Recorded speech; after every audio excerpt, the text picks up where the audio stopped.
many of you have felt anxious when meeting new people?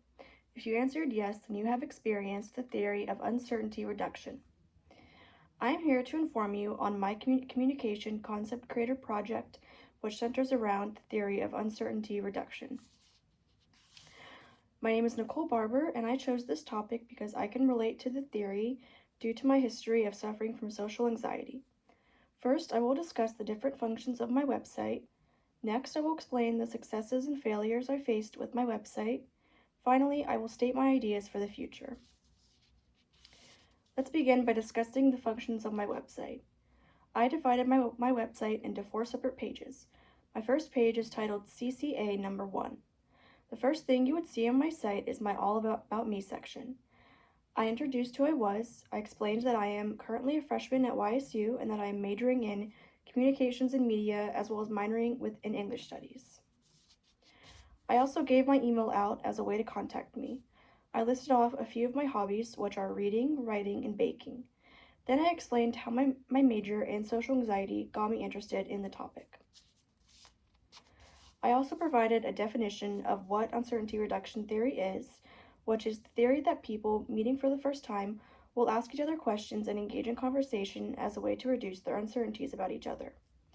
I also stated when it was created and by whom, which is Charles Berger in 1975.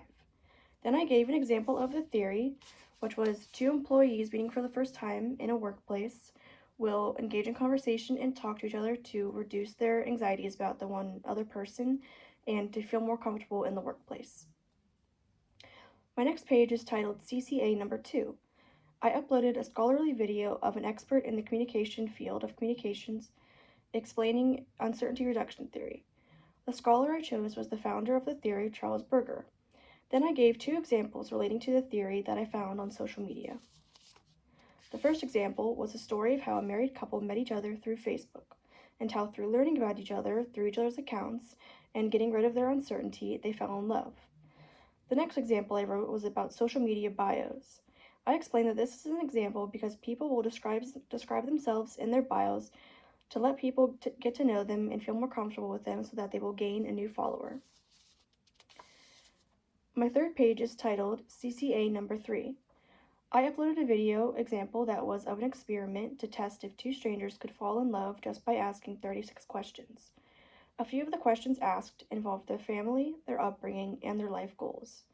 The video is proof that the theory is true, and by asking each other questions, you may even develop new friendship or romantic relationship. I uploaded another video as a training exercise people could do to test the theory out themselves. The video was a list of 10 great questions you can ask someone to get to know them on a deeper level. A couple of the questions listed were, what do people misunderstand about you, and what is your most treasured memory?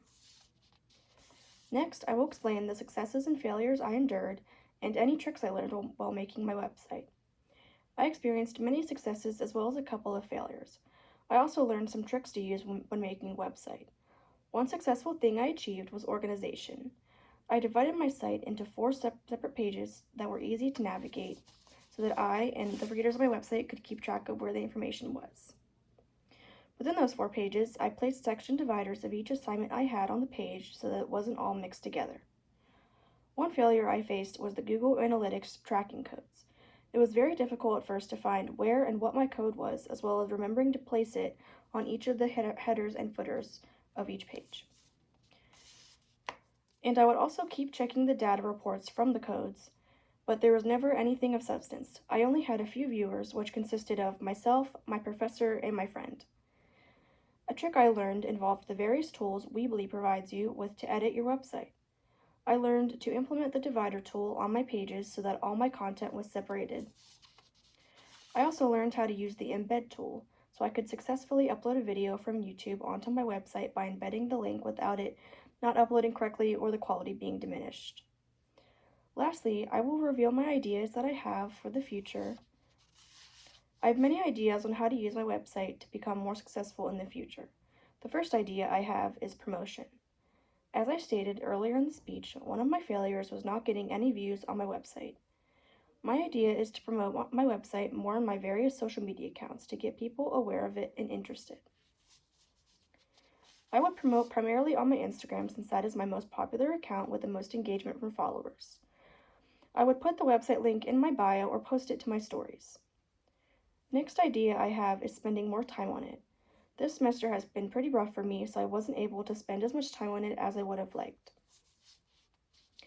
And while I like the design of my website's homepage, I would like to design the other pages to match my homepage so that it's not just videos with paragraphs and there is more of an aesthetic appeal to it. Another idea I have is using this website for my future career. Since I have already done the hard part of actually creating the website, and with this semester coming to an end, I can change the information that I have on it and talk more about me and what I am like and my goals in life, so future employers can see it and learn more about me. I would also design it to feel more like me and less like a page with assignments from my school. I would add more of a feeling of how I am, and I would also add my favorite colors, like pink. I would add pink because that's my favorite color, and I would just make it suitable to me more. In conclusion, uncertainty reduction theory is more common than you might think, and you have definitely come across it at some point in your life. To reiterate, my topic was on uncertainty reduction theory, and I chose it because of my major in social anxiety history. To review, I explained the functions of my website, which were 4 separate pages, the success and failures I had, which were my success was my organizational skills, my failure was the Google Analytics tracking code, and I learned some tricks I had, which was utilizing the tools they gave you, like the embedding code and the section divider.